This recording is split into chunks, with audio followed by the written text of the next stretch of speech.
right. You ready? Okay. I will call the Administrative Services Committee meeting on November 5th, 2025 to order. Roll call first. John Collins. Here. Paul Thomas. Here. Pam Altoff. Here. And I'm here. That gives us a quorum. There are 3 of our members online. Can I have a motion to let Terry Greeno, Eric Hendricks, and Matt Kunkel join us by phone? Motion by Paul. Is there a second by Pam? Any discussion? If not, all those in favor say aye. Aye. Hey, you guys are in. Welcome. Thank you. Thank you. Thank you. The next item are minutes for approval. Can I have a motion to approve the October 8th minutes? By John Collins. Is there a second? I'll second. By Pam. Any changes or corrections to the minutes on that October 8th? Not seeing any. All those in favor say aye. Aye. Any opposed? Aye. There. Terry, because of when the thing came in, are you opposed to the minutes or are you approving the minutes? I'm approving the minutes. Okay. Terry, that's who I was asking. Oh, yes, yes. Okay. Oh, yes, I approve. All right, it just came in after the statement. I just didn't want, I want to make certain we counted you the right way. All right, Yeah. there's no one signed in for public comment? We have none. Alex? Any member comments? We do have one or we don't have one? No, we don't. Okay. Pam, go ahead. I just wanted to know, whenever it's appropriate, Mr. Chair, I've asked administration to provide us with an update on the efforts that we are now engaged in with the state and other communities with regard to the denial by the federal government to our FEMA requests with the disaster that occurred in the storm where Cary and Fox River Grove in that area and the county got kind of slammed. So we were denied, and I know that there's a group effort now to appeal that denial, and I just wanted to get an update for everybody on where we stand with that. So wherever it's appropriate in the agenda, I would appreciate that. David Christensen, I know, is here and I think is prepped ahead of time because I did ask. So whenever it's appropriate. Yeah, at your pleasure, we can give that update this morning wherever you want to put it. If you want to do it on the presentation, or other administrative reports. I would put it under reports because we usually talk about those things. I don't know if it's quite under capital plan, but it's probably close. All right. Thank you. Any other member comments? Okay, not seeing any. We'll go to routine consent agenda. Anybody want anything off the routine consent agenda? I'm just going to ask if I might. Go ahead, Pam. Just on every single item that is on the routine consent agenda, noting what happened at the transportation meeting, the committee meeting the other day, is there anything on here, and I would guess I'm asking you, Scott, is there anything on here that is outside the realm of our current budget that would affect discussions on our budget moving forward?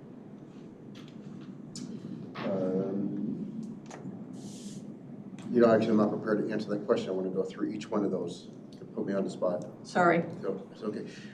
I can tell you the insurance renewal is definitely within the budget, so pleased about that one. I don't know, or anything, because you have a lot of details. Well, does anybody, before we go down that path, does anybody else have things they want off of this agenda so that we can at least, go ahead, Terry, if you've got.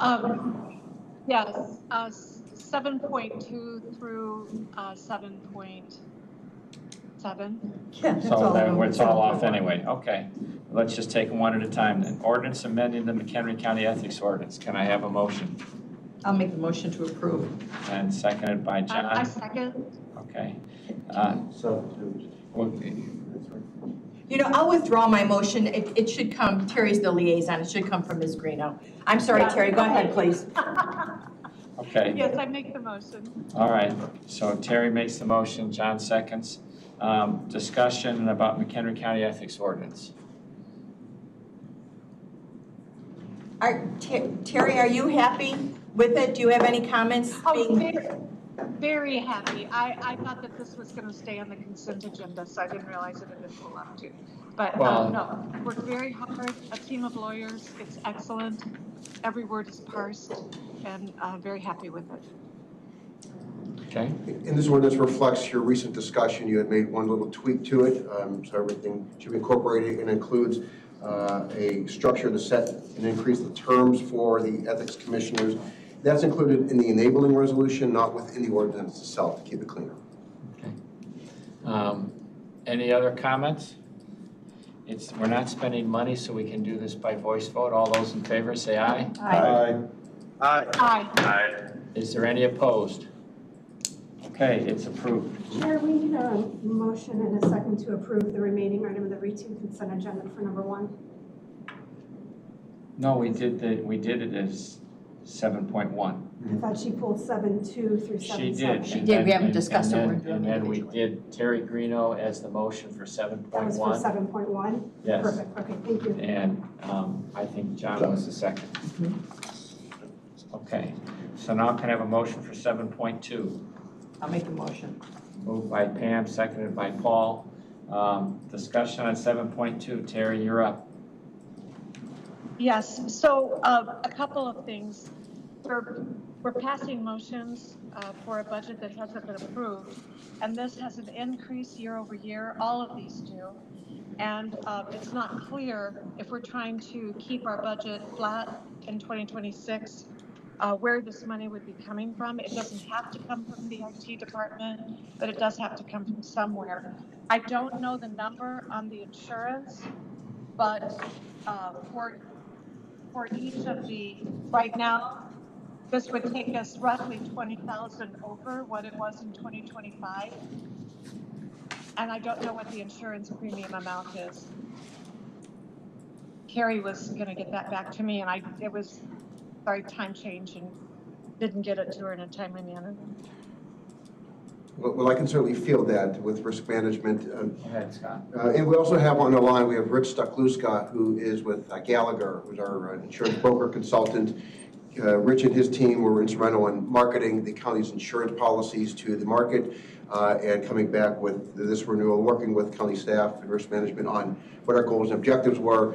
And really on a high level, I'm very pleased to report, extremely pleased to report, this is the first year in many years that our insurance premiums are actually less than they were I was going to say, in the past.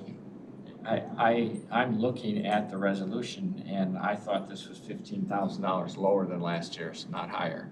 Yeah, it is. The premiums themselves are lower, yes. When I was looking at the resolution, I didn't see last year's number, and that could just be on me. What was the number last year? So included resolution is Exhibit A, and that really just is a summary of the expiring insurance program and then what is proposed for the renewal or the 2026 program.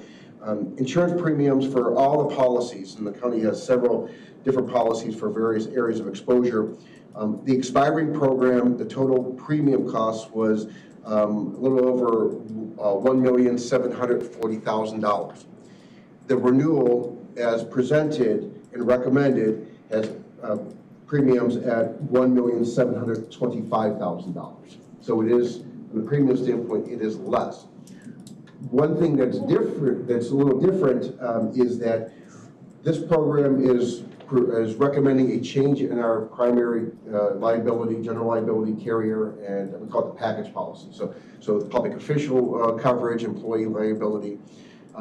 We've historically, or for a long time, have been with Travelers. This is proposing a change to a company called Meta/Obsidian.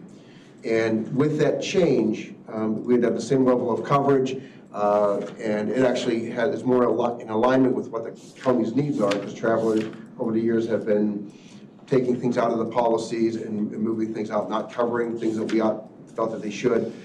So they've kind of diversed from the county. Obsidian does require a third-party administrator to be under contract with the county, which we all have with other policies. But Travelers in the past incorporated that cost into their policy, so that's a big change. So when you look at the premium cost, it is lower, but we have to include an amount budgeted for the third-party administrator. So when we get a claim, they're the ones who actually do the processing, administering of the claim, working with county staff and the state's attorney's office and the defense. So, but all that said, we are still very much in alignment with what we budgeted last year. And I do want to point out, before I can get to your question, when we went into this budget, and I presented this budget before Administrative Services Committee, I represented an estimate of a 9% increase in our insurance costs. We are, what are we, I think overall, we're actually we're almost 1% lower in our premium cost. So when we talk about budget, this is well within what is on the books and proposed for the budget, the 2026 budget, which is currently under review.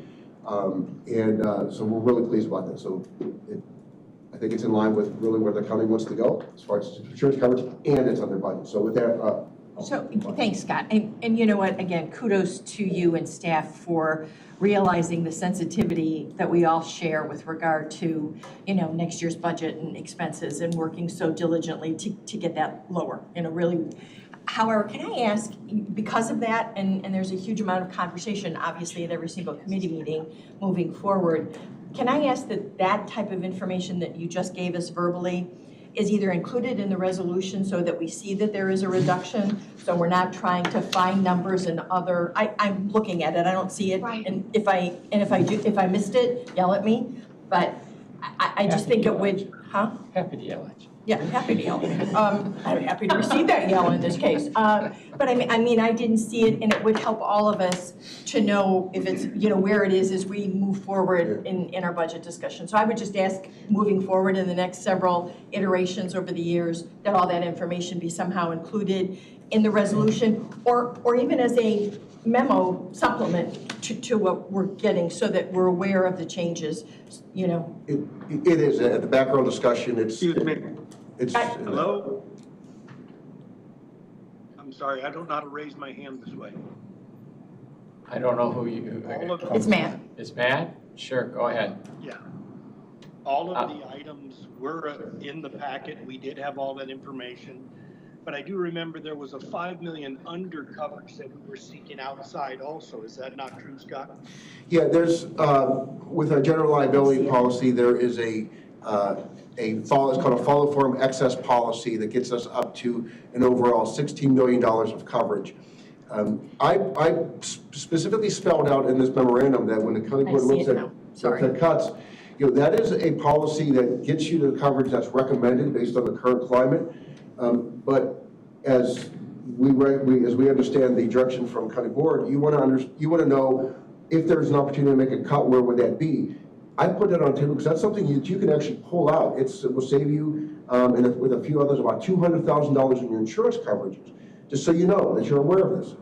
The recommendation is not to do that. Yes. But it's information that you as a county board said you want to know, and I think it's our job to deliver that kind of information. And my apologies, I just didn't. Yes. Matt, I apologize. I want to apologize because I did scroll down after you made your statement, and it is there.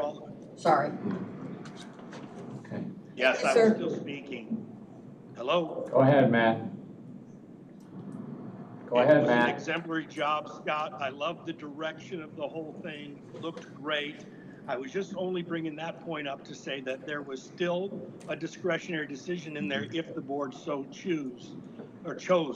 But at this point, I like it as presented. It looks great. Thank you for your efforts. Okay. I also note Pete has his hand up. If go ahead, Pete.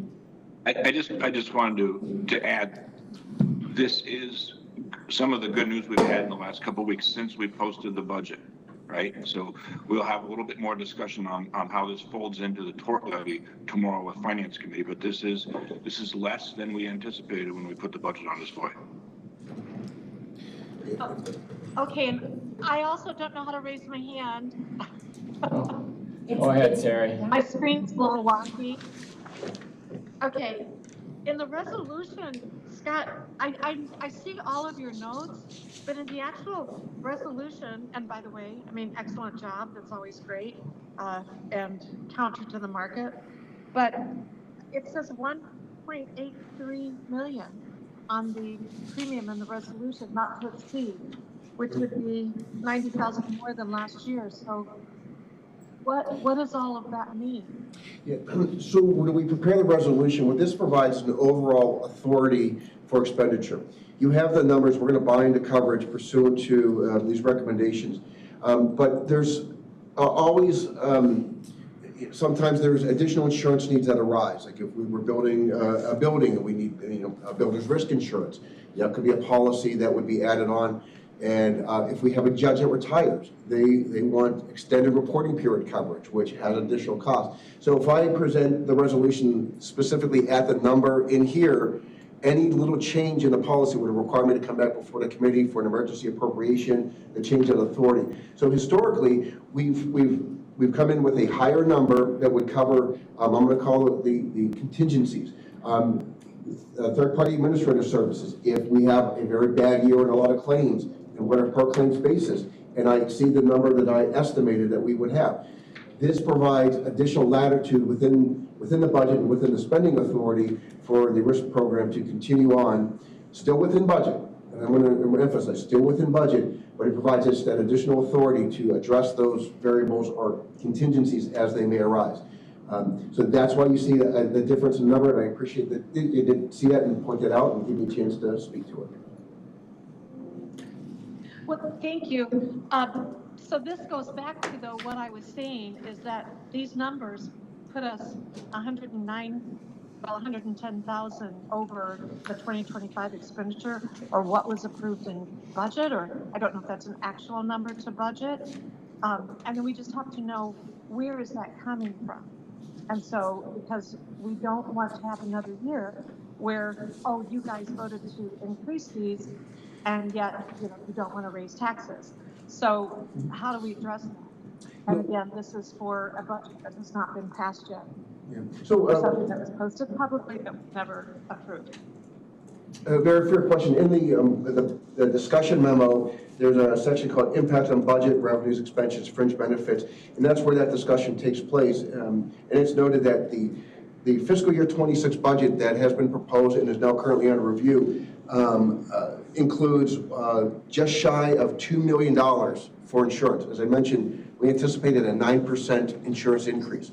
So we have just shy of $2 million that are now included in the budget.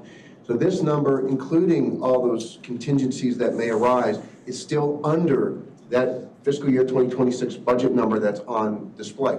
As Pete mentioned not too long ago, because of that and because of how the insurance renewal came in, we're able now to reduce the tort fund levy, and that's going to help with your discussions when they come in with the budget.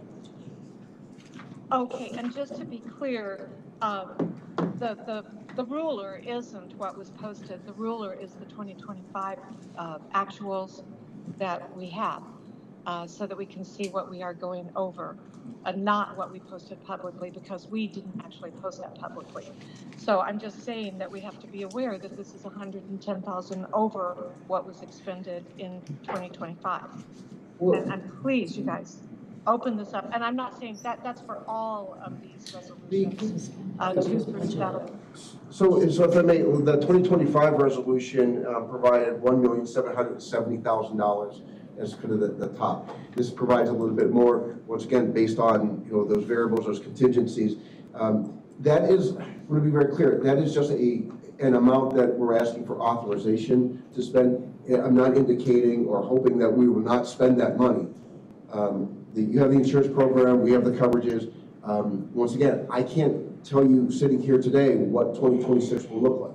I wish I could, because then this would be a whole different discussion, and I wouldn't be sitting here. I'd be sitting somewhere else and enjoying the good life, because we have that kind of we're able to think forward like that and predict the future. So we don't know, and that's the thing. We're dealing with insurance. We're dealing with claims that could arise in 2026, automobile accidents, workers' compensation injuries, lawsuits, whatever the environment is. All we have to do is make sure we have a budget that is reasonably substantial, or significant, or sufficient to cover what those contingencies may be. So 1.83 really, in essence, is risk management saying, we know what the insurance is going to cost. We do trend analysis. We're trying to predict what 2026 will do. However, we're asking for a little bit of latitude in the event that we have a bad year. I at least have some coverage. That's not to say we won't have a really bad year and I won't be coming before you asking for an emergency appropriation because that number fell short. What I'm doing is saying, in the event that we have a judge that retires or something that comes up that requires additional insurance, that's not contemplated here, I have that latitude and be able to make those changes without coming before the committee every time. So, and that's the ask. It's your prerogative. If you would like that, I can certainly do that. Well, just so in my conclusion comment on it is just that I understand and I agree. I understand how the insurance works. And on all of these, it's just that we have to know where the money is coming from, what is being lowered in other portions of the budget, so that we don't get in a situation where we have passed money that we don't have to spend. So that's all. I'm sorry, go on. No, did we make a motion already on There's this? a motion on this. We opened discussion with a motion. So is there any other comments on this issue? Mr. Kunkel has his hand up. Oh, okay. Mr. Kunkel, go ahead. Yeah, I looked at it a little different. We still have some discretionary moves in this insurance along the lines of that 5 million overage. But I also looked at it in the current climate of insurance, which is what I've been dealing with the last 2 weeks. This is a really solid number because the trend is definitely up for insurance. So if this is at all time sensitive, it's something we should move on.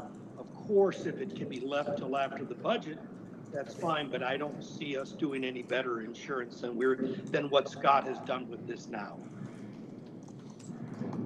And I wish you could take the credit. Rich Luska, who's on the line with Gallagher, he and his team were very vigilant in marketing our policies too, and I appreciate their efforts. Good morning, everyone. Hi, Rich. Do you have anything you want to add? Just two things real quick. I work with 28 counties in the state of Illinois, and the average across the state has been about 3 to 7% increases. So McHenry County did much better just on a pure dollar standpoint. But the one thing you need to take into consideration too is the premiums that were quoted take into consideration increases in payrolls and property values and vehicles and all the exposures that the underwriters look at year over year to rate their premiums. So if we pull those out, the premiums would have actually been a little bit less. Plus, I think on a couple of lines, I think on like the cyber liability, the deductible was reduced substantially along with the premium. So we were able to enhance that policy dramatically from like $250,000 down to $50,000 for a deductible with a 30% decrease in premium. It's one of the biggest wins of this policy. Cyber insurance has been a pain point over the past several years, and it's gone up. And just to decrease that policy from 80-some thousand down to a little over 50 or 56,000. But more importantly, our self-insured retention of $250,000. In other words, if a claim came in, we own the first $250,000 down to $50,000 right in there. In the event that we have a claim, which we hope we don't, that's a savings of $200,000 right after that. That's per incident. Per incident, yes. Any other comments or questions? Eric, go ahead. Two things. One, I do think we should consider at least, I think I'm supportive of it just as a gut reaction of getting rid of that extra $5 million, I guess, umbrella or excess policy coverage. Why I saw in the notes that said the 15 million was recommended, based on the, size and scope of the county. Why the increase? Because wasn't last year 10 million? So the change from Travelers to Meta/Obsidian has a couple effects, a couple cascading effects. I mentioned about the third-party administrator, which we're going to have, and that's included. But also, Travelers was one of the very few carriers that had a $10 million excess policy that they offered on top of the primary policy. If we're no longer going with Travelers, we lose access to that $10 million policy. So the Meta/Obsidian policy starts off with actually $6 million primary coverage, and then we have included then a $5 million excess policy on top of that. So that's $11 million compared to Travelers, 1 plus 10, $11 million. Both with the Travelers program or with a different carrier, we still put $5 more million on top of that. And that's, I think, the $5 million that Member Kunkel is is talking about, to give us, in essence, it's 15 million excess coverage, total of 16 million. That's what's in question. So that's a big difference. Travelers, if we lose travelers or go away from travelers, we lose that $10 million policy. But we make it up in other policy. We're trying to have the same level of coverage. So we're basically, it's going to be a wash. Gotcha. So it's 15 million last year to 16 million. Well, it's 16 and 16. So 16, so 1 okay. plus 10 plus 5 or 6 plus 5, plus 5. If fingers crossed, if we had anything anywhere even approaching that number? Knock on wood, no. Okay. But it doesn't take much to get to $15 million. You can get there pretty quick. And then the other thing was, I saw for the workers' comp, we moved away from the self-insurance, more or less. Am I saying that correctly? Yeah, 2 years ago, we went to a workers' compensation pool called Illinois Public Risk Fund. And that move was made for a couple reasons. Number one, the premium cost, we were self-insured up to actually a very high level, more than our general liability. And then we had an excess policy, which was the workers' compensation coverage on top of that. So over the years, and over the recent years, our self-insured retention, in other words, the first amount of money that the county has to pay, went from $600,000 to $750,000 to $1 million. And then I think at that when we made the change, for law enforcement officials, they were saying your self-insured retention is $1.25 million, which means you own $1.25 million if a law enforcement officer gets hurt. If they're, and then it really comes down to, well, what are we truly insuring? We're owning most of the claim. I mean, there's only a little bit, if in the event you have a tragic loss, there's only a little bit of coverage you have, but most claims you're owning 100% of those. So really, what are we insuring? So Rich and his team worked out and went out and found Illinois Public Risk Fund, which is a very common carrier in the municipal or public sector world for workers' compensation. And there aren't many that cover public sector workers' compensation. Just for those who are in business, when you shop your workers' compensation insurance, you have a lot more options than the public sector would. Illinois Public Risk Fund is one of the big ones in the industry. A lot of municipalities have them. And that switch made sense. The premium was a little bit more, but it's a $500 deductible. Or excuse me, $500,000 deductible. So $500,000 versus $1.25 million.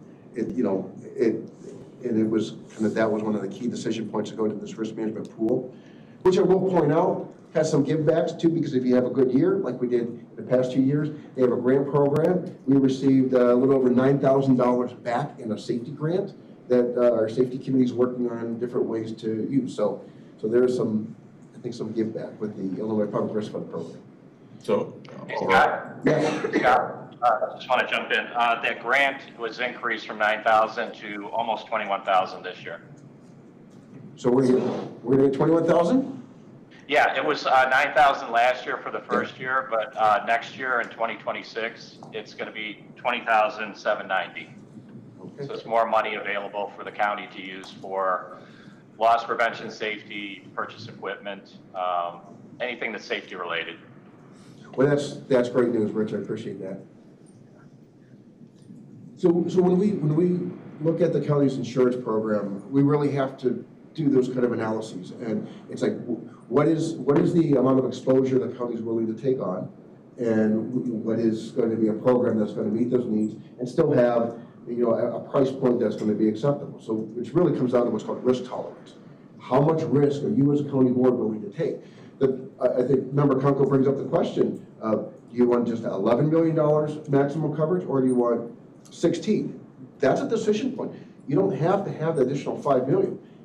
And to the question earlier, knock on wood, and I don't jinx it, we had a policy we've never had to use before. But in the event that something bad happens and you don't have that coverage, that's a conversation that will need to be had. Is was it the right decision? Maybe at that time, but in hindsight, it's a risk. It's a gamble, right? If I knew we wouldn't need it in 2026, that'd be an easy conversation. I can't sit here today telling you that it will need it or not. Yeah, it's always a good idea until it's not, right? And then people yell at you for not being smart enough not to realize that it might be happening. But here's the wonderful thing. My job is only to bring this to you. Your job is to make that decision. Any other comments on this issue? Or on this, on 7.2? If not, then I'm going to call for a vote. Pam? Yes. Paul? Yes. John? Yes. Eric? Yes. Terry? Yes. Matt? Yes. And I'll vote yes, so 7.2 is approved. Can I have a motion to approve 7.3? I'll make the motion. Pam makes the motion, John seconds it. Terry, you pulled it, so go to it. Well, this goes back again to, it is over what the 2025 actual number was. And where is this coming out of our budget that we'll be deciding on for 2026? These three, well, all of these remaining items were 20,000 over the previous year. It's a small amount. It could come from anywhere. It can come from another department rather than IT. And we just need to identify so that we don't go back again to, oh, you keep passing these increases with no funding and then keep raising our property taxes. So are we taking this one at a time or? That's what's going to happen. Yeah. Okay. So Cloudflare, this particular expense comes out of the IT budget. We were able to get them to stay at the original amount that they had been at for the last 3 years. The reason it went up 6,000 is because we purchased anti-bot module from them because we've had 2 bot attacks on the circuit clerk subscriber access, so their web-facing case management system.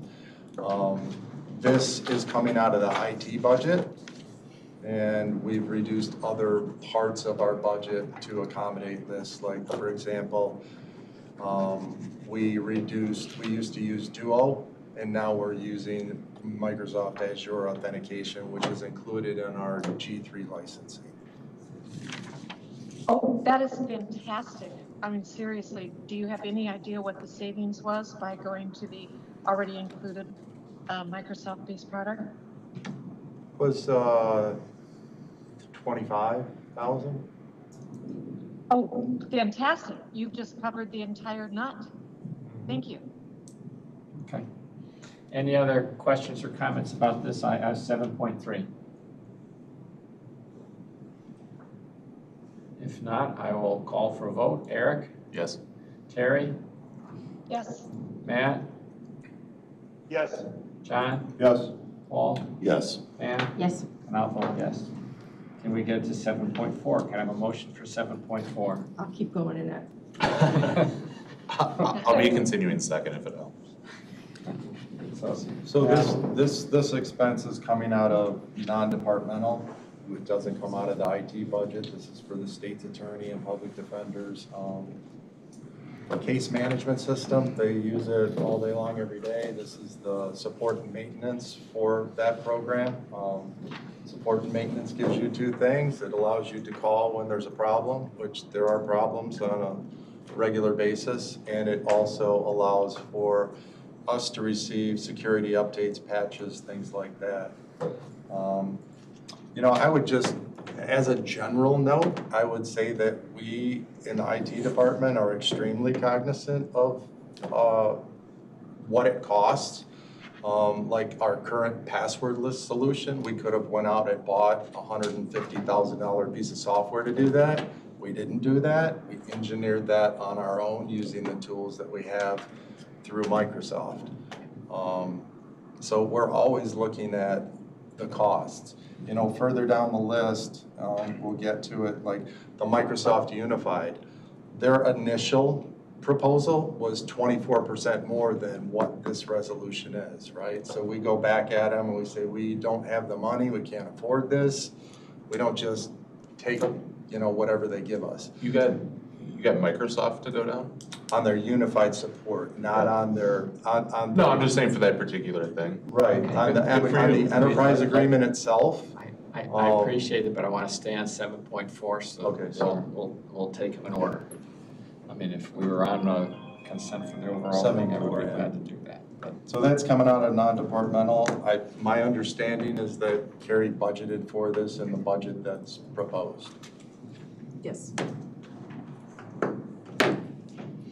any other comments concerning 7.4?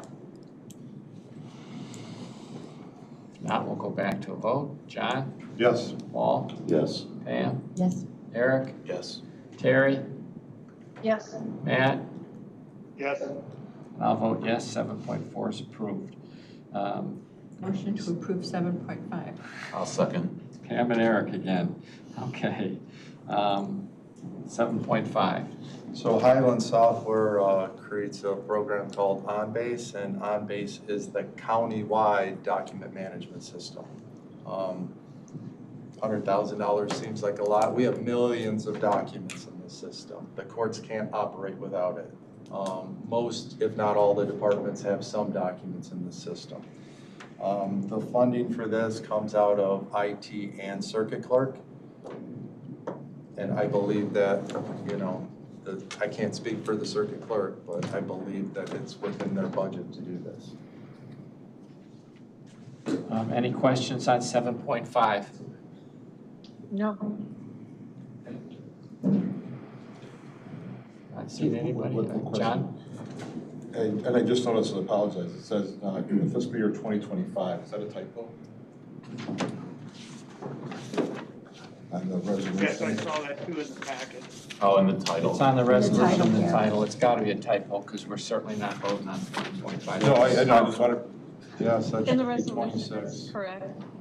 Oh, is it? That should be 26. No, the title no, says, and the title, it says 2025. Right, and the resolution is correct, but also in the packet, it's misprinted at 2025 also, 2 other times. so it The body of says, it. the second whereas says January 2025 through December 31st, 2026. Okay. So We'll fix the typo. we gotta correct those. Thanks for catching I that. just noticed, I apologize. No problem. All right, other than those, any other changes or corrections? Have we used, when was the last time we used the different, vendor for this? Or is this kind of like so integrated at this point that we're more likely to just want to stick with it? We've used this for, 20 years. Okay. We have integrations into the circuit clerk case management system, the county website, P&Ds, archive software, D365, GIS software. And like I say, there's millions of documents in there. I just spitballing, I would say in order to move off of this, a couple $1 million in 2 years. Okay. So like I say, 100,000 sounds like a lot, but it's not for an enterprise-wide system. That's fine. 2 million in a couple of years, you had me sold. Okay. All right, any other hands up? All right, if not, then we'll go to vote. Matt? Yes. Terry? Yes. John? Yes. Paul? Yes. Pam? Yes. Eric? Yes. And I'll vote yes. That takes care of 7.5. It's approved. 7.6 Motion to approve. I'll second. by Pam and seconded by Eric. Microsoft Enterprise Agreement. Yeah, like we could get rid of that. Right, it's all of our office licensing, it's all of our server licensing, it's all of the back-end software, every piece of software rides on Microsoft here. And it's state contract pricing. I was just can you explain that to me a little bit? Like how does that work with the Illinois master agreement? So the state bids it out, and then one of the resellers, it's CDW now, it was Dell, and before that it was CDW. So all these resellers bid on it, and whoever gives them the best price, that's who they go with. And then Microsoft doesn't allow us to negotiate this enterprise agreement on our own. We have to use the state contract. The only way you could do it otherwise, they have this other program that doesn't lock you into pricing, right? It locks you in a different way, which every time I've looked at it, it seems to cost more money. It's similar, Eric, to what our shared services does locally, and just, scope of economy. So the more people you represent, the state gets a lower price overall. It's what we've done with police cars, et cetera. And then I guess when does our current contract expires at the end of this year? Whatever we have with them right now. The current contract, this is the only one that could potentially be on next month's agenda, because this one expires December 31st. The one that the current Microsoft, agreement we have with Microsoft. the current agreement is expires December December 31st. 31st. Okay. So this would renew January 1st for another 3 years. And it locks us in at this pricing for the licensing that we have. And is there any flexibility as towards the years? Like, I know Pam, thanks for that explanation, but is it always a 3-year contract, or do we have the option for 4 or 5 or 2 or? That's what the EAs are. They're It's 3 3 years. Okay. Yeah. John? What does a true-up mean? True up means that if we add licensing, Okay. then we pay at the end of the year. You don't have to pay right away, you pay at the end of the year. Okay. How many licenses do we get with this? I don't have, Is it roughly it's one per around employee? 1,300 licenses for the G3 licensing, which is the Office suite, Okay. right? Servers, it's around, we have around 300, 350. SQL servers, we have around 30. There's a lot of other licensing included in that too. I could get you the details on it. No, that's fine. For the servers, that just seems high to me, but I'm also very ignorant on that. All those numbers you're comfortable with? Oh, yeah. Yeah, okay. Yeah, so I'm talking, when I'm saying servers, I'm talking virtual servers, right? Okay. Those are virtual Microsoft operating systems. Our physical servers, we don't have nearly that many, Okay. right? So we have our physical servers, and then we got a layer called VMware, and then you've got your Microsoft servers, right? So applications have to ride on those Microsoft servers, and a lot of times applications don't play nice together, right? So you need separate servers. Okay. I have a question. Go ahead, Terry. And Carrie, is Carrie there? Yes. Yes, she's here.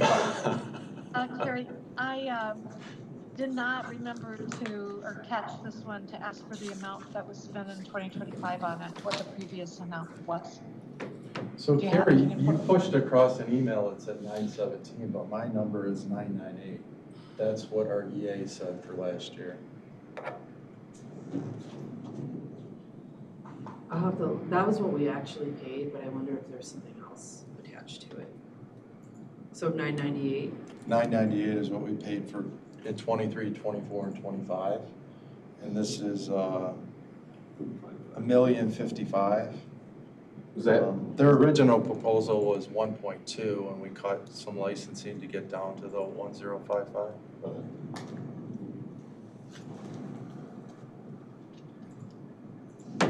I don't know if you could hear that or not, Terry, and if any other questions?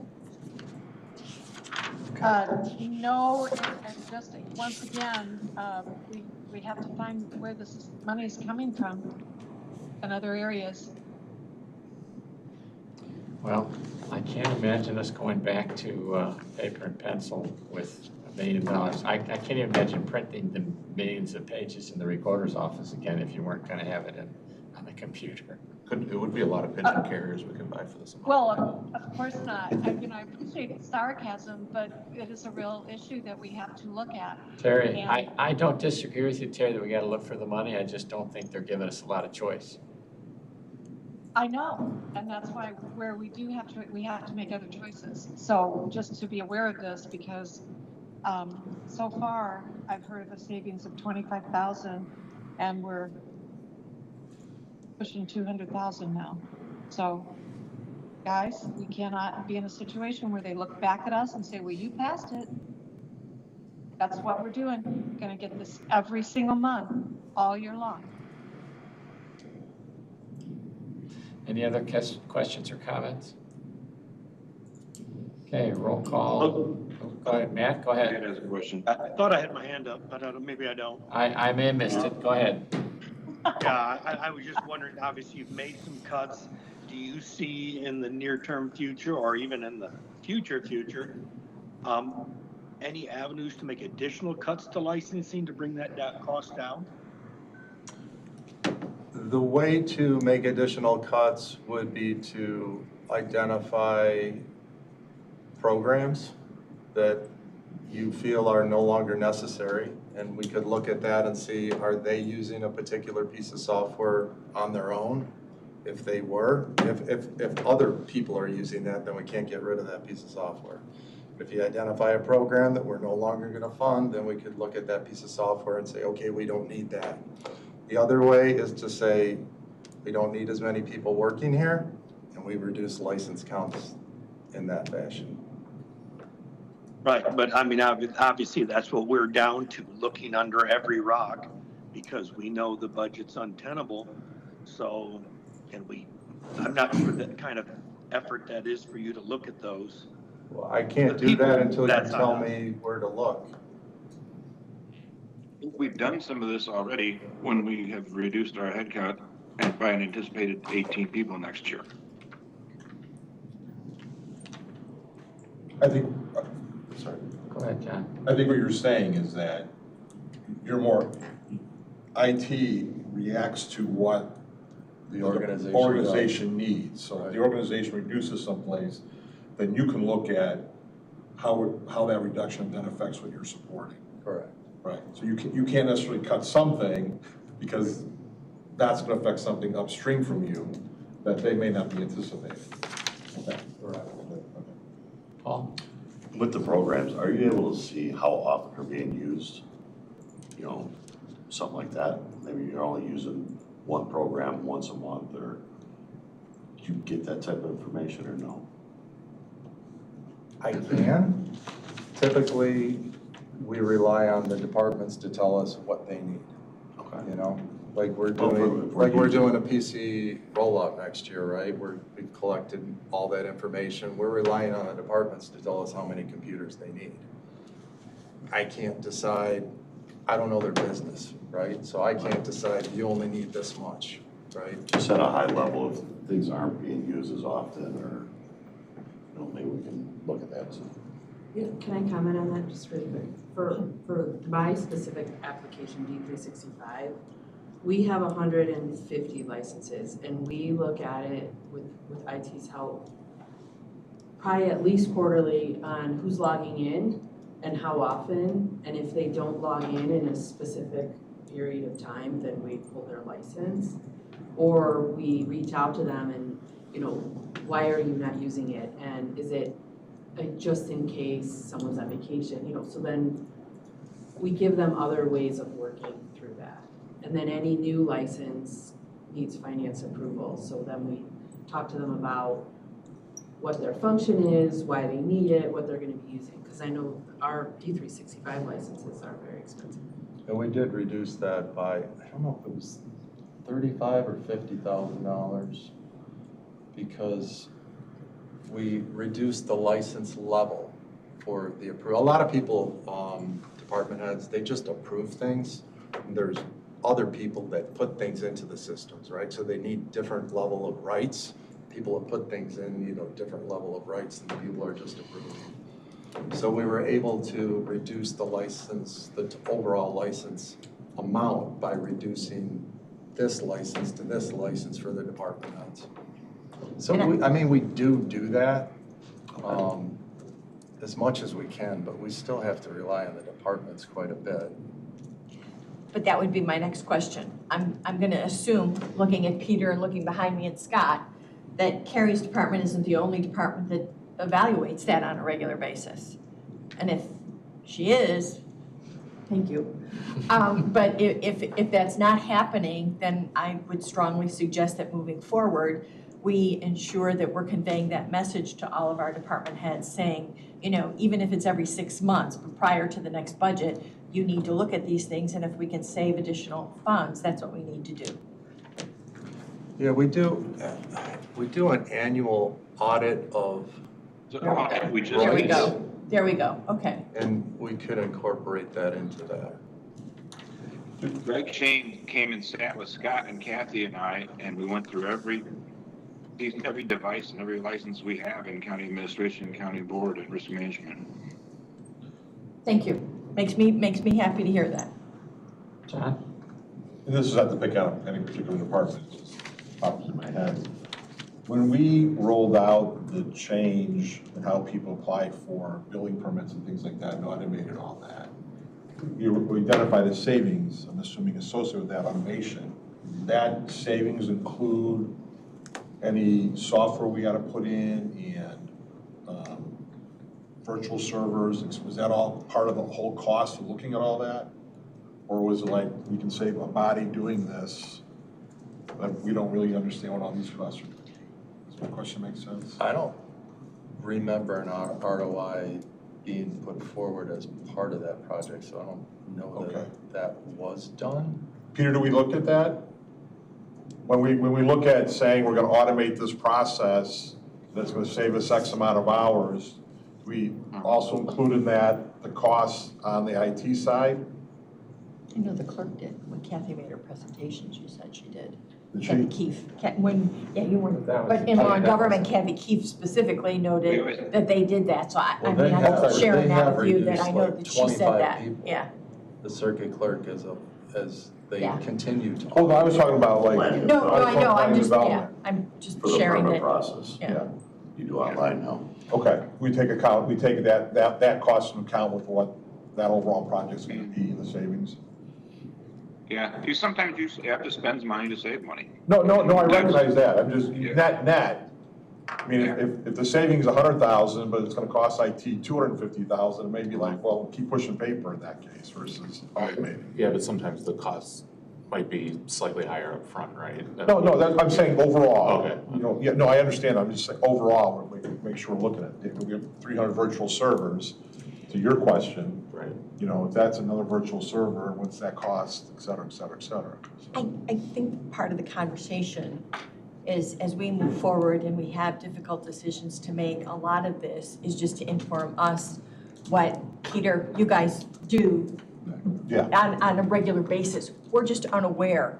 And so as we go out and talk to people about what we're trying to do to reduce or to save or to whatever, to reduce the dependency on property taxes, however we want to say that, we're just trying to find what you guys do on your normal course of business and trying to keep all of our expenses low. I think that's why we're having these conversations, yes? Yes. Yeah. Yes. So that's all. Right. Back to 7.6. Any other comments? Matt, Terry, anything? No, thank you. All right, then we'll go to a vote. Pam? Yes. Paul? Yes. John? Yes. Eric? Yes. Matt? Yes. Terry? Yes. And I'll vote yes. 7.6 is approved. Guess it's 7.7. Make a motion to approve 7.7. Pam and Eric again. Okay. So this is our Microsoft support agreement when we have problems with any of our Microsoft software, we call Microsoft. In 25, we paid $88,523. They originally proposed $96,000. We were able to get them down to $88,000.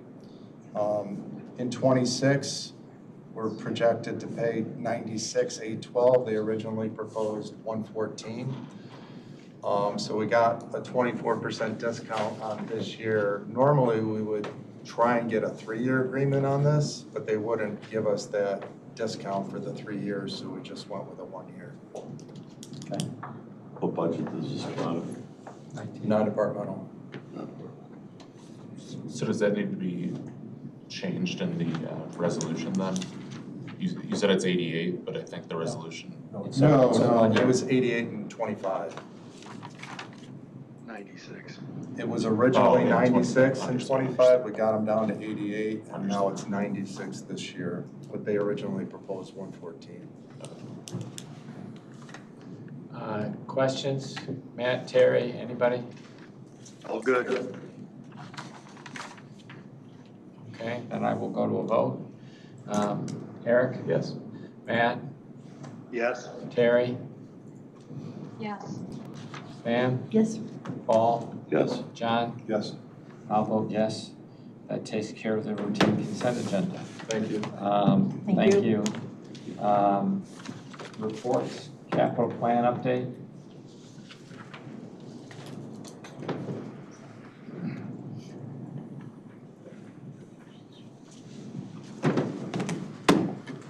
Good morning. Projects are going just like they were going last month. They're tracking well. Finances are looking good. The schedule remains intact from where we were at. So we're hoping that in Crystal Lake to move the animal control operations over to the nursing side that is being wrapped up. Flooring's going in now. Painting is almost complete. Landscaping is done. Striping is done. People are running into our building. We had an incident this week where somebody visiting the animal control in their brand new Chevy electric vehicle hit their accelerator instead of the brakes and ran up and hit a column that sits out in front of the building. Recently completed cladding on the column was damaged, no structural damage.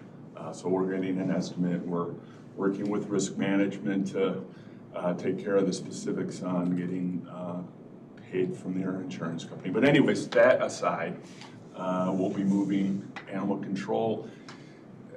We're plotting to do this during Monday and Tuesday of the week of Thanksgiving. And I'm not sure that that's going to happen. I think the contractor is over-promising right there. I think it's probably the following week, although we're ready to move them if we can that week. And then we'll finish the animal control improvements. Get that wrapped up. It's a new front desk with some finish the interior spaces off in and around the lobby area, and then we'll move animal control back, and then nursing in, and we expect that to take place in February. And that's the same as we were talking about last month. We move up to the morgue, interior construction, drywall is going in. That project is advancing on track. Will we be done in December? We will see. That's the date we're being given right now. I'm always skeptical. That's just my nature. So we'll see how that goes. But it's going along well. It's tracking well. The contractor is there. They're staffing the project. You know, it's the typical subcontractor says they're coming, not coming kind of things. But that's life. We have a chiller replacement project going for Valley High. Bids went out, bids came back. Finance will see a proposal to accept the bid from Thermal Systems for a new chiller to replace the existing chiller at Valley High. Existing chiller at Valley High is nearing what we would consider its useful life. For that type of equipment, it's not, this isn't 40-year equipment here, this is 20-year equipment. And because Valley High does not have redundancy, it doesn't have two chiller packages, so that we don't worry if we lose a chiller package. We have another chiller package. This is a single chiller package. And we have scheduled that out. We look at these things 10 years out, basically, and this chiller package is nearing its useful life. So that will be at Finance tomorrow, and then it'll retroactively go back to Valley High Operating Committee. They were aware of it, they just didn't meet this month. And then we're gearing up for to start discussing our 2026 capital plans, but we won't be doing that until after we have a budget, where everything lands, and we can adjust accordingly as we need to do. That's where we're at. Questions for capital plan? Is there a long-term, do you guys have kind of a priority list of capital projects that you evaluate? I thought so. I just thought I'd ask. You know, most of what we advocate for are things that we can kind of predict when they're going to come to. Roofs last 20 to 25 years for a commercial roof like this. Packaged equipment on rooftops last 20-ish years. They take a lot of elements. They see all the weather. interior large boiler packages, you can get 40 years out of those. So that, yes, it's just spreadsheet fun. You have to understand, I come from the We state do. of Illinois where we deferred maintenance forever and still Yeah. had COBOL computers 40 years after they were obsolete. So Yeah. I appreciate the fact that you Sometimes guys you are well have aware. to do that, but it's not a good practice. You end up paying more in the end. Right. Back to the morgue, are we on budget? Yes. Have we spent the contingency money or? We always spend a little contingency money. It's, oh, look, we took the ceiling out, we have a pipe here kind of things. We haven't spent any money for owner-driven requests. We always anticipate those types of costs, and those are routine. We write a resolution typically that authorizes between the architect, myself, and our group to be able to move forward on small things like that. Otherwise, we stop and we wait 30 days to get through a budget cycle. And, that contractors at that point are entitled to more money. They figured this project would last them 6 months. They figured they're gonna be mobilized for 6 months, and now they're not able to move their crew out because, we have to stop and adjust. But if we were nearing in on approaching a limit on our contingency or something was particularly unusual, I would bring it forward, but typically it's not a problem for us. It was it's a unique project, so Yeah, we're doing well. Okay, thank you. You're welcome. Matt, go ahead. Yeah, my question got answered, but I was going to tell Tom that he's not skeptical. We use the term grounded in reality. Correct. Thank you. I like that. Yes. Terry, anything? No, thank you. Okay. Thank you. We'll go on to HR.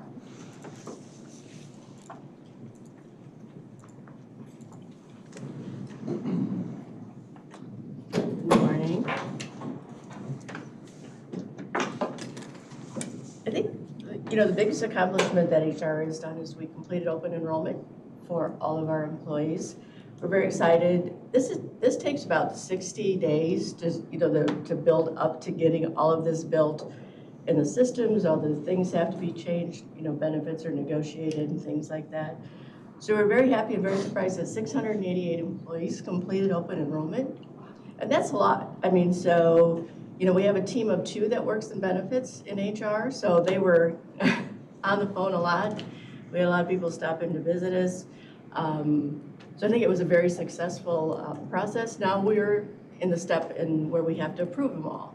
So we take the time to look through and make sure if an employee elects dependent care, we know they don't have any children, I think you made a mistake, we'll reach out, we make a phone call. So we make sure that all their benefits are what the employee enrolled in and are appropriate. So we're in that process now, so we were very excited to get that passed, and we closed on Friday and did a little celebration, but so a lot of work by the team, and they do a great job. So we've completed the sexual harassment training that is required by the state of Illinois, and we're now on to our bullying training. I think you guys have probably gotten some messages through D365 to go in and complete that. So I'd like you to, if you could take the time to do that, that'd be great. IMRF workshops are coming the 13th and 14th, so we're excited to have them on site. The one-on-one appointments are all filled. We made sure that it was employees that are close to retiring have those one-on-one specific spots filled, so we're all ready to go for them to come in. Performance reviews are ongoing right now. Those will be wrapping up here at the end of November, so we'll be getting all of those back into the department. And then wellness is busy, doing a lot of good things. That's about it for us. Any questions for me? Questions of HR? Nope. Anyone? Thank you. Thank you. I did want to say something. Yep. Okay, Terry. We found like every bug in every application, and Greg and HR helped me. They got all straightened out, and it was so great, and the HR team was so great helping me with the open enrollment. But literally, like every little glitch with our access, passwords, updates, all of that on the iPad. So really, thank you very much. Yeah, great. Thank you. Communications. Good morning. Lisa Schuler, Director of Public Affairs, here to give the communications report today. So, it is in your packets. Strategic plan update for communications continues, still working on that one. But we have had a lot of substantial communications collaborations lately. Our partners in the EMA are here to help us out too. Administration staff work with the Emergency Management Agency, the Illinois Emergency Management Agency, and municipal partners to distribute additional communications regarding a disaster declaration appeal. I'm sure you've seen that in the newspapers. Also, administration staff and IT staff continuously working on the ADA compliance that is going to be mandated for counties of our size by April 24th of 2026. We found some different software solutions that can help us to do the job more efficiently and, do it in a way that doesn't require additional staff to be able to get the work done. So that's ongoing. Also, just wanted to highlight for you all briefly, your county treasurer, county clerk, and recorder and assessor have been delivering property tax workshops at local libraries. They've already completed 2, but I took the liberty of putting the next 4 in the report that's before you right now. So if you have plans for tonight, there is one at the McHenry Library from 6 to 8 p.m. So just throwing that out there. They're really good. No, I know. I attended one, they're fantastic. Yeah. Really worth going. I'll be there tonight, Oh, yeah, too, but yeah. really good. Yeah. That's what I can't wait to do there. All right. Wish they were better attended. When I was at, there was 20 people. I wish they were better attended. I agree, but I was surprised there were 20 people there. Are you sending this out on Facebook and stuff like that? It's on Facebook, She's- it's on Donna's got our it. Sure. newsletters, press release, I also intend to record the one in Huntley, and, try to have that as a record for going for our, our YouTube channel too. It'd be great. That's great. Help Thank you. understand Any it other all. questions for communications? All right, not seeing any. Administrators report. All right. Is it Pete or is it? Yeah, I'm gonna let Scott do this, but I do just want to thank everybody for letting me participate remotely while I'm with my mom and taking care of my dad's affairs.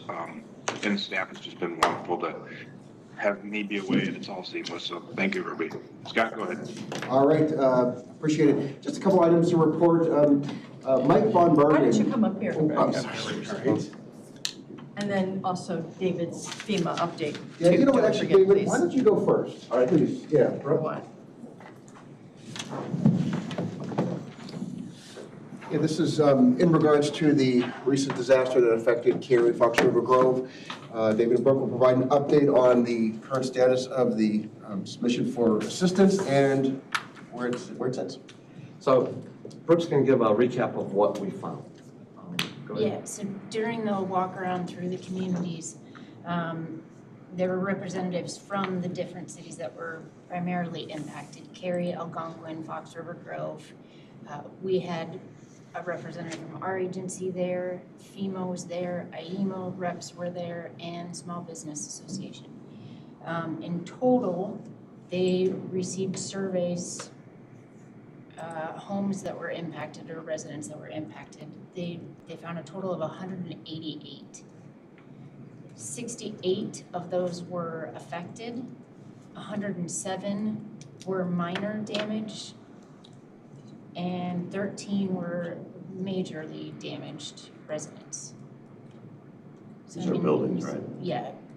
Only Residents. households. The big question is, do we assume we caught them all? Do we assume that we need to do a better job of, again, and I know that it's ongoing now, but do we need to do a better job of letting individuals know that it would certainly assist us if they told us that they had damage and that they submitted the appropriate documentation thereof?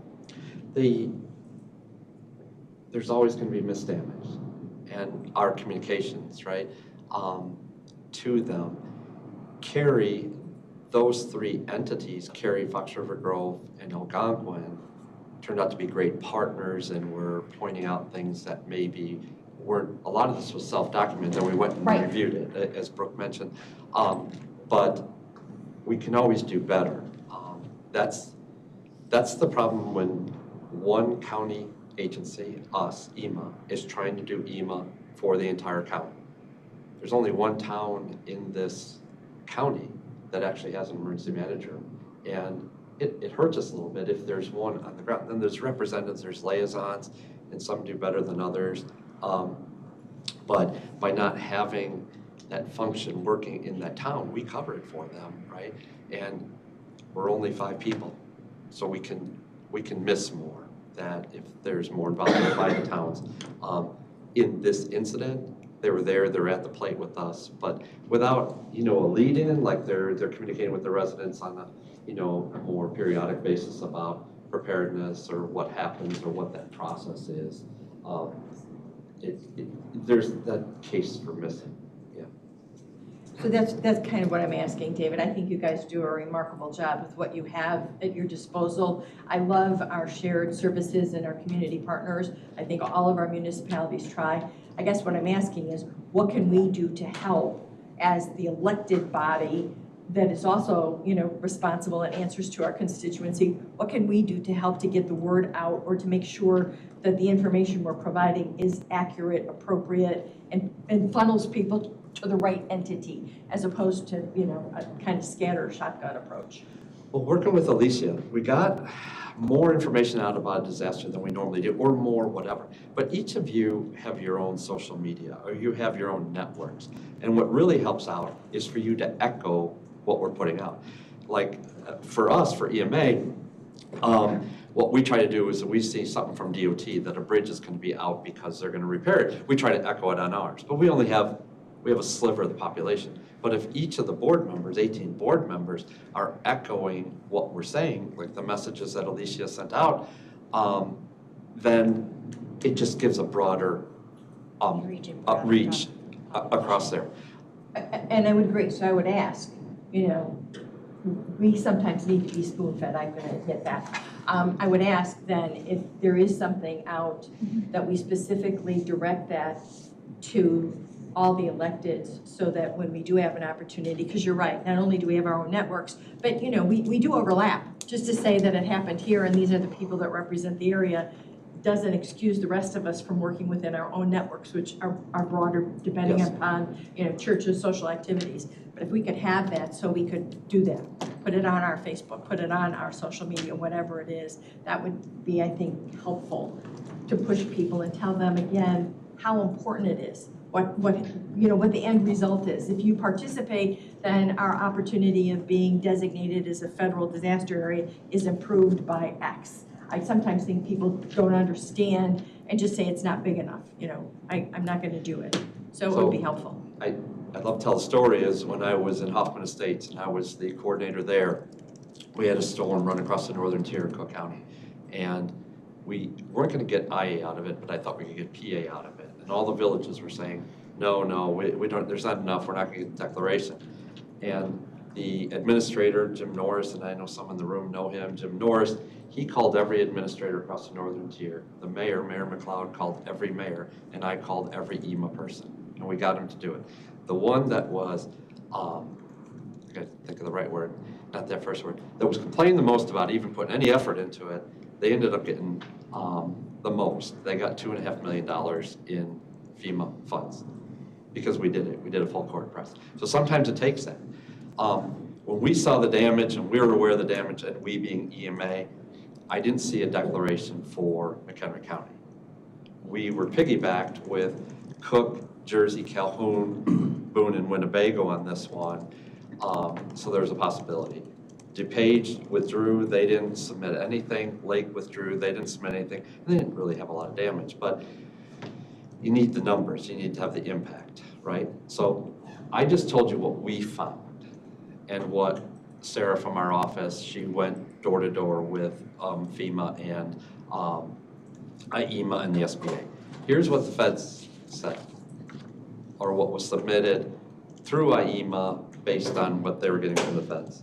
They said we had 11 affected households and 8 needing repair costs. And yet we found how many? 166. Yeah. 188 surveys were done, and they found 107 of those had minor damage and 13 had major damage. And this is only looking at residential property. Right, not Property, not businesses. It's got to be somewhere where, so the difference is pretty significant. I called the state this morning to clarify because I just got this yesterday. I had asked for it 3 times. I finally got it yesterday, and this is their numbers of what they submitted to the federal government. Total losses in McHenry County, they said, they, being IEMA to FEMA, and FEMA approving based on their observations, was $192,433. I appreciate that, thank you. Why do you think There's 2 reasons. One, on the self-survey, sometimes our residents exaggerated their damage. We saw some of the photos. And what's major to you on your home is not major to FEMA, right? What I saw, somebody with a tree through their roof, to me, if I am a homeowner and a tree through my roof, and I've had that, is major to me, but it doesn't fit the formula. But it doesn't make sense that we're at 5%.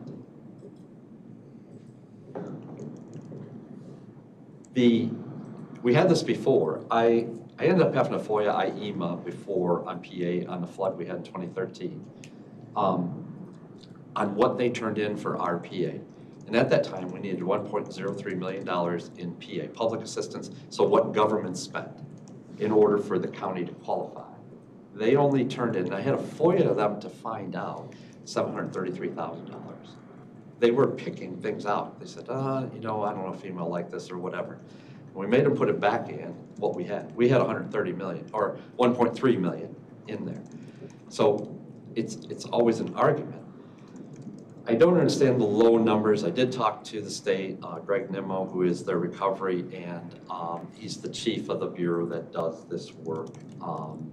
They worked really hard in Chicago Cook. Flooding is a different animal. And they did a full court press down there to get the numbers. They thought they had the numbers for it. I understand the answer he gave me. I don't agree with the answer he gave me, but that's it for us. We no way we're going to carry a presidential disaster declaration on what had happened to McHenry County.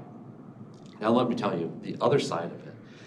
One of the SBA gentlemen, he's out of Texas, he says, I've never surveyed such an affluent neighborhood. And on a disaster declaration, it's the impact and what it does and your ability to recover. So what he said in his words, and that's part of why it's 11, is when they saw the neighborhood and the type of homes, well, these people can take care of themselves. They don't need federal assistance. A federal disaster, the core root in the Stafford Act is your inability to meet that disaster, to be able to recover from that disaster on your own, whether it's the individual, it's the city, the county, the state, right? So they're basing it on that.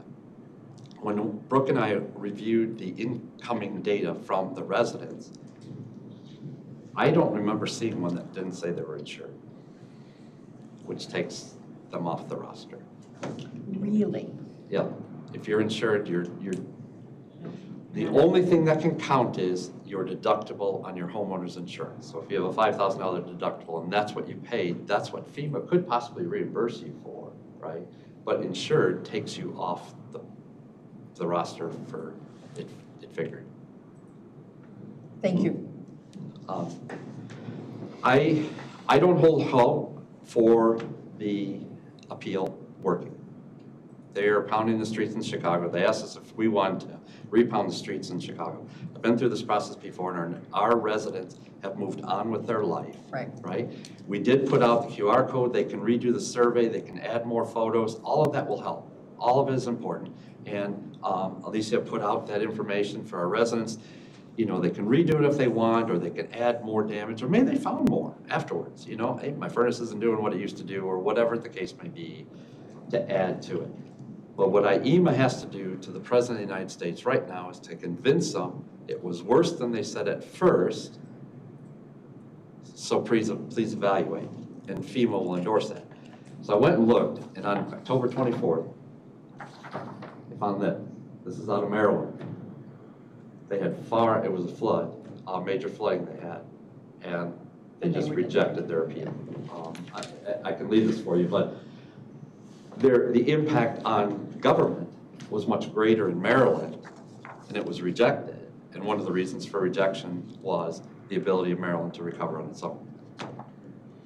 And so basically you're saying, though, that if I was affected and I have insurance, it isn't worth my while to fill out forms unless I have an extraordinarily high deductible? Correct. You could get you could possibly get some money if it's not in your insurance for your temporary housing because you live somewhere else, and they did figure that in here.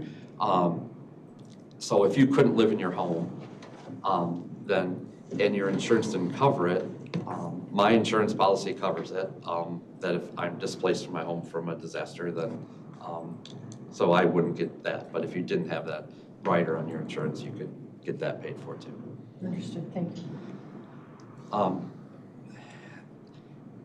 I did inquire, there was the SBA declaration. We, on our own, cannot get an SBA declaration. You need 25 majors to get that. But we're contiguous to a county that did get the declaration. I don't understand the holdup because I haven't seen this before. Usually, an individual assistance declaration is independent of the SBA for some small business. So it looks like we have that. Cook County has it. We touch Cook County. We can have it too, available to our residents. And the difference between SBA and individual assistance is SBA is a loan, FEMA is a grant. And so it's a very low interest loan. There's some strange things that happen there. You can pay off your student loans. You can refinance a lot of things, right? Because you're displaced because of disaster for 30 years, ultra low interest. And I was talking to my partners in Will County, and they were amazed. People were paying off their cars, and their justification to the SBA was that, well, I couldn't work or something like that for a little bit, so I couldn't make that car payment or what have you. So you can do a lot more with SBA, but it's a loan. It's not a grant. Right, right. I think if you lose your roof, either your insurance should help you pay for that, or FEMA should help you pay for that, and that's what should be paid for in a disaster, but that's me. But we do have SBA coming down. We'll make sure we get the word out to our residents. Historically, in McHenry County, our residents that utilize SBA very little. Like I said, most of them moved on. You could actually get the SBA loan to pay off your deductible that you paid on your insurance. Well, again, I was sensitive because just like we are doing here at the county level, a lot of homeowners are trying to reduce their expenses in their daily lives, and insurance is always a big nut. So I just didn't know how that ultimately might affect many of those people that lived in that area and what their coverage actually provided them. So I wanted to ask, thank you. Appreciate it. Yeah. I think the messaging from us is to make sure your insurance is current, that it is valuable. I don't know how I got it because I didn't look for it because I was a young guy that got this insurance policy that I've carried for years. But when power line went down, started the fire, caused me not to live in my house for several days, they even paid to refill my fridge. You know, not everybody's insurance policy works that way. And I was just a young sailor that had moved to here from Virginia and somehow ended up with that policy, but that's the coverage. So I wouldn't even qualify under FEMA for food assistance because of my insurance, but it's worth the few dollars I paid every year for that in order to have the coverage. So, you know, from a preparedness side, make sure you're insured well because the FEMA side isn't the answer. And let's say your house was destroyed, your maximum right now is, I think, is $33,400 would be the maximum you'd get from FEMA. They wouldn't replace your house. And then get your driveway put in. to nowhere. Driveway to nowhere, yeah, okay, fine. I know I was long-winded, but I hope that answered the It questions you does. had. I really appreciate it. Thank you. Go ahead. If we were to spread a word about you guys, how do we get a hold of you? Or, you know, if there's a disaster, normally 911 if I'm calling.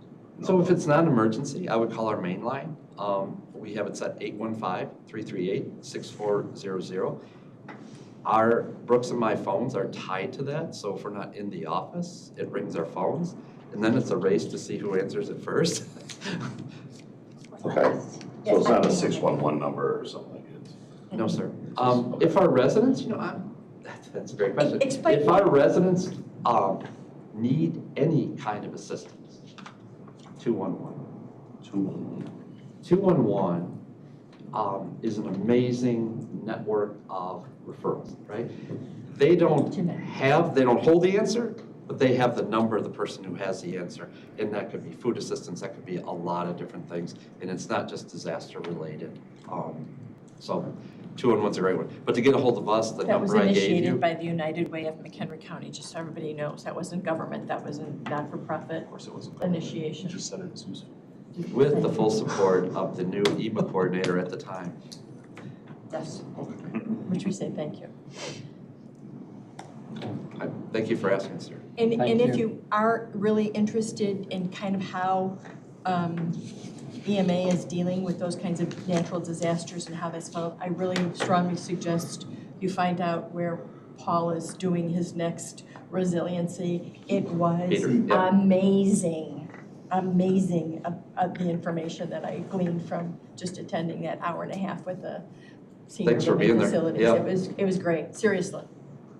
Here's what surprises us is we think that some people know what we're doing and all the other things we're doing, any people's, right? And then you have a session like that and you realize we haven't got the word out. So do what we can to help or point people to where they can get help. It may not be dollars from FEMA, but it may be something else. Support. Thank you. You're welcome, sir. You're welcome. Administrator's report before. Thank you, Brooke. Thank you, David. So just a few items to report. On November 17th, the Greenwood Drainage District will be holding their annual meeting here at the county building. So I'm trying to find the time. I think it's in the morning, but I can find the time before my report. I'll let you know. But it'll be a public meeting, and we actually appreciate opening up the county building to this Greenwich. The drainage districts have, as you may recall, especially those on PED, really have been elevated a little bit just in their visibility. And the county has worked hard working with the drainage districts to put all that drainage district information on GIS. And so we have a tool. I don't know if those who aren't on PED may not be aware of that, but to ensure we know where all those pipes are. And they're working with drawings that could be 50 or 100 years old, just handmade drawings. So anyway, just a little bit Aren't of those our insight. appointments too? Sorry? Don't we, the county, appoint to the drainage district? Those are our appointees? You do. They go through PED. That's right. So, but anyway, so greater visibility. We're excited for that. A couple other items. So on Tuesday, November 11th, the county buildings will be closed for Veterans Day, celebration of the Veterans Day holiday. But we will be having a Veterans Day celebration out here in front of the county administration building at 11 o'clock in the morning. So please, if you are available, come out and take part in that celebration. All right. On a kind of related note, the new Veterans Assistance Commission superintendent has started. His name is Nate Johnson, and he's already on board working with Michael Waneke to help with that transition. He comes from Kane County, from the Kane County VAC, so he's very familiar with the role and the job. And Lisi and I had a pleasure of meeting him on Friday, and we're very excited to build that relationship and work forward with him. So, all right. You know, during the meeting, there was a lot of talk about just kind of the cost of the services and items that we have to have for the county. One of the things that we're excited to bring forward, and probably towards the latter part of this year, more likely next year, in connection with the county administrator report that Pete delivers on a quarterly basis. And as I continue, and I'm excited to continue that, we also want to include what we call an efficiency report. There's a lot of great work that happens on an ongoing basis from our departments and our elected officials of just ways to cut costs or consolidate or just to do something a little different that ultimately has a savings or creates an efficiency. And a lot of that's not even known. So what we want to do is really, in essence, toot our own horn, celebrate that. So we're going to create an efficiency report that will be an ongoing, comprehensive document. And as this good work takes place among our offices and our departments, we want to just note it. And so that way, as a county board, you're aware of that effort and that diligence that happens on a routine basis. This is part of the McHenry County way. And I think it'll help bring some light to, to understand kind of that work. And sometimes when things increase in cost, you at least know in the back of your mind, there's been efforts to try to reduce costs or make things more efficient on the back end. So we're excited to start developing that, and we look forward to your feedback when that gets out. And just want to report that tomorrow, Finance and Audit will be meeting and discussing, of course, the budget. County board members are welcome to attend that meeting, and I think Chair Scala will even have you sit at the table to participate in that discussion. So if you're not on Finance and Audit, please feel free and feel invited to attend and participate in that discussion. As you know, I don't have to tell you, it's going to be a very important meeting, and we appreciate all the input of the county board members. So with that. To that end, has anybody from the public, seeing as how that ordinance is out there for 30-day review, has anyone from the public made any comment? And if they have, might you also bring that forward at that particular time? Yes and yes. Thank you. Can we remote in if we're not able to make it? Why not? You can certainly watch. Yeah. There's a question of whether or not you can speak. Participate. Yes, please. Yeah. So I'd vote to let you speak. I'd vote to let you speak. Yeah. Thank you. Well, but if you're not on the committee, you do not need to be voted in to participate.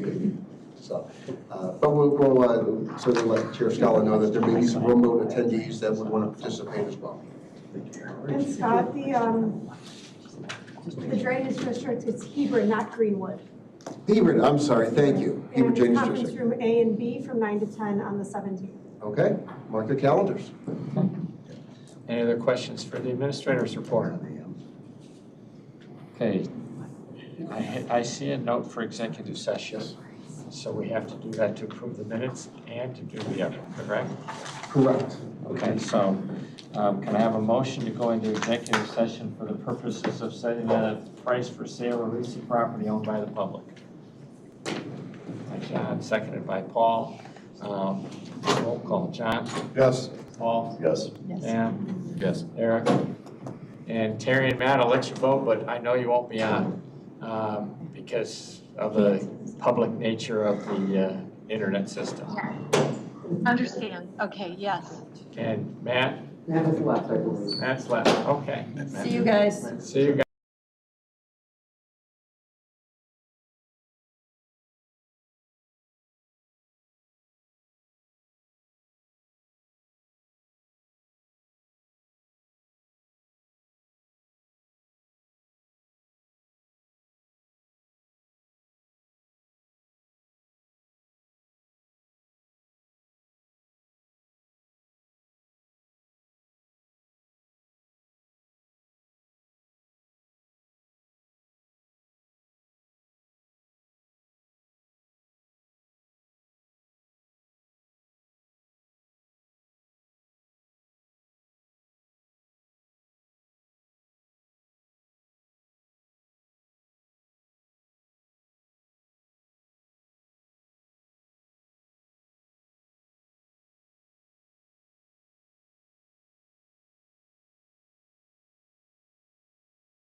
you gotta open the door or something, or whatever with that.